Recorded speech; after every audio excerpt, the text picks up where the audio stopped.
Welcome to Let Us Farm. My name is Emelefon Noel Oge of Let Us Farm. So today we are looking at things you need to do during this festive period sales. The Christmas, the New Year, they are all festive period sales. And I know that many new people are trying to sell their fishes now, and even some older guys are also planning to sell. Some have started selling. But here are the list of things that you are supposed to do.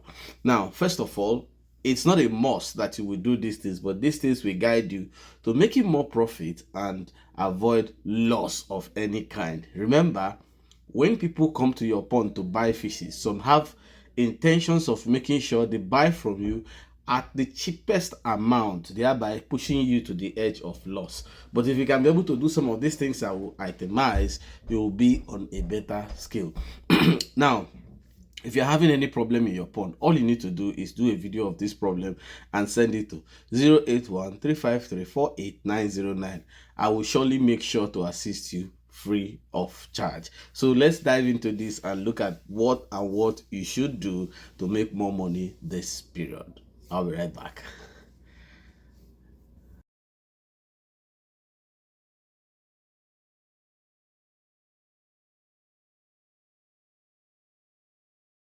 Welcome back.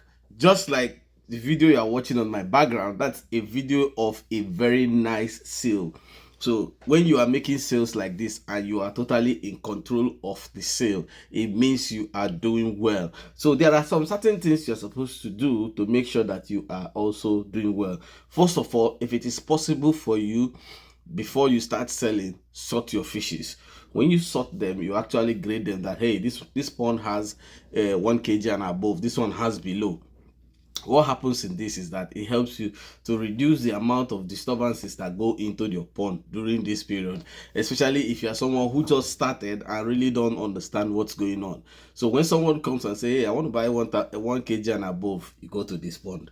But hey, I want to buy below 1 kg, you go to this pond. So it gives you a kind of arrangement procedure that makes you be in charge of what you are doing. But it's not a must that you will do it, and it doesn't mean that it's going to short anything for you. No, if you're on netting pond, we know that you drag the fish one time. During the dragging, it can be sorted, but if you're using surface pond and you can do it, it's okay. Then another thing is, try and buy a measuring scale. I always say these things. You see, if you are selling your catfish, it's not always good to use your customers measuring scale. The reasons are many. Sometimes customers adjust this measuring scale, and instead of something to be 1 kg, a fish that is like 1.5 kg, when they adjust it, you're looking at the scale, it's showing you 1 kg, but in the actual sense it's 1.5. So what happens is that you, the seller, you are losing the 0.5 while the buyer is gaining the 0.5. It's not a very good thing, but people do it, and there are many people that have passed through this process and had a very big problem. So try and get it. It's not too costly compared to what you are going to sell. So I mean, it's your choice. If you can't buy it, you can also go to other fish farmers who you know that have it and you can trust, and get from them, test it before using it by adjusting it to be sure of what it's carrying, and then you'll be fine. Then another thing is, when you look at the video at the background, you see there are baths that fishes are loaded inside. Now, these baths normally are supposed to carry 50 kg of fish during sales, but for some reasons, your customers may be saying, no, it can carry more than that.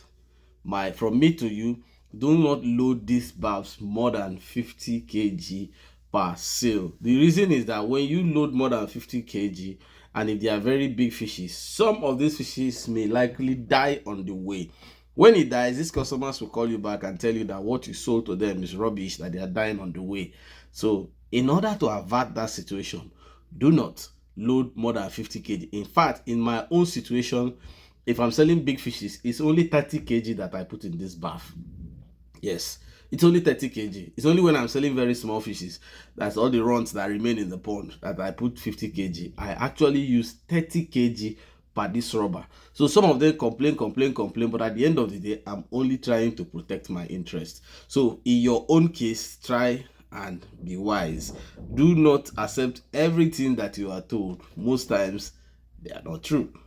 So another thing you should have to try and do is make sure that during your sales, if especially when you are using your manual scale, your scale will read like 1.2, 1.3. These people are going to tell you that, hey, forget that point, this. Now what I do is, you see, whether you like it or not, the point is your profit. So what I do in my own situation is I write all the points down. So each rubber is supposed to weigh, let's say it's this one is weighing 30.2, write it down. The next one is weighing 30 point this. At the end of the day, I total the points. So if I total the points of the fish you bought, I'm giving you an example of what I do. If I total the fishes that you bought and it's like 100 kg 0.2, I will leave the 0.2 for you. But you see, when you are new in the game, so each one you measure maybe like 30.2, they say remove that 0.2, remove the 0.2. It happens mostly on manual scale. Now when you remove the 0.2 and every of the same customers buying, you are removing 0.2. If you add all those 0.2, you discover that you've lost like 1 or 2 kg by removing it. 0.2 sounds so easy, but when there is accumulation of 0.2, it becomes kg, and that's not the best for the business. So if it's on digital scale, same thing, you will see it. It may read, you put a bar on the scale, it reads 30.2 kg. If it's the same customer and they say no, remove the point, you say wait, let us weigh all the fishes together, then I will know what I'll remove from you. So when you weigh all the fishes together and you have anything below 0.5, yeah, you can actually remove that. But if it's above 0.5, personally I don't remove that, because 0.5 is already half kilo, so I can't remove half kilo for you. No, 0.5 is already half kilo, so I can't remove half kilo for you. No. No matter the quantity you buy, when it's already 0.5, you know that definitely you don't expect me to remove it. But if it's below that, like 0.2, 0.3, at the end of the sales, everything added up together, I can decide to remove it. So you have to be very careful in this regard. This is where many new farmers lose money, thinking that they are being the Father Christmas of the season. But customers will always laugh at you when you go down. So that's just the truth. Then you should try, especially for people that have 18 pond, try to avoid people saying that they just, like, your customers come, some customers, they will come with 2 or 3 boys to assist them in taking fish. Then you guys are having issues of people helping you to drag your fish, and one of the customers say, okay, you know what, let my boy help you and enter the pond. It's a very good and honest request, but for me, I always decline. The only time I accept it is a customer that I know and I trust very, very well. Then I can say, okay, your boy can join. But if not, I do not advise you to do this. Because there are a lot of things you may not see that happen immediately, but they are not the best for you. Even on concrete ponds, even on tarpaulin ponds, as you are doing, maybe you have a call and you get out of the pond to go answer the call. And these guys are disturbing, hey, we're about to go. And one of the boys now say, okay, enter the pond and help us to drag the fish. So, you have to be extremely careful. Remember, this is the only time you make your money. So if you don't make your money while selling, discover that everything you've done from the beginning to the point of sale is a pure waste of time. So be careful and be polite in saying no. You don't just say, hey, no. You have to be polite in saying no. Just, no, nah, I can't. Don't worry. We'll take care of it. Be polite so that everybody will be okay. Nobody feels disrespected, and the show goes on. So it's these things are some certain things that worry fish farmers. And one other thing is that make sure that during this sale you try to be around during this sale. This app is mainly applicable to new farmers. For me now, I've gotten to the level that you have people that I can trust on the farm. I have managers I can trust on the farm to supervise for me. Even apart from that, there is another layer of security. You can put your cameras and give an instruction that whenever anything is going, they go and stand where that particular position is. So, so when you do all these things, it gives you a layer of security when for some reasons you are not there. So even if they are doing anything, don't worry, you can actually watch whatever is going on your phone. But for the new farmers, you don't have those kind of securities. So the best thing for you to do is, whatever be it that will take you out of your farm during this period of sale, please make sure you are in the farm. Postpone those appointments, try to be in the farm. After the farm sales, go for the appointment. So what happens is that when you are there, your presence there actually secures most of the things that would have happened when you are not there. See, I have been to farms where people selling fish for the owners of the farm do magic during sales. Yes, they give out the fish to the buyers at a discount and tell you, the buyer, that don't worry, later on we'll go see and collect the money. When you come, they present to you what is being sold, which looks real. Imagine if somebody sells 250 kg of fishes, but he tells you that he sold only 200 kg of fishes. Goes at the back and collect the money for 50 kg. You are losing, and the person that did no effort is making money on your head. I have seen this play out. I have seen the point that people that are selling fish will call buyers before they come and tell them, hey, that whatever we do here, you are going to declare only this amount of fish. And they do it because the buyers are always eager to make money. What they do is simple.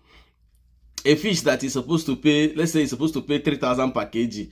Those ones on the discounted level, you will go there and pay 2,500 per kg or even 2,000. Remember, a thief has nothing to lose. So even if something is worth 1 million, if you steal it and sell it for 1,000, you have nothing to lose. So this is what these boys do, and unfortunately, you, the farmer, will lose. So these things are things you have to avoid. Then lastly but not the least is, make sure that during this sale, you must have to record your sales. Yes, you must have to record your sales. Yes, if somebody buys one rubber of fish, and inside that rubber, during the putting it and the counting, and they put 30, let's say they put 15 to 30 kg, you write it on the paper, 15 to 30 kg, that's 15 pieces to 30 kg, put the amount. So what happens is that at the end of the whole razzmatazz of the sales, you sit down at your home, you total all the fishes there,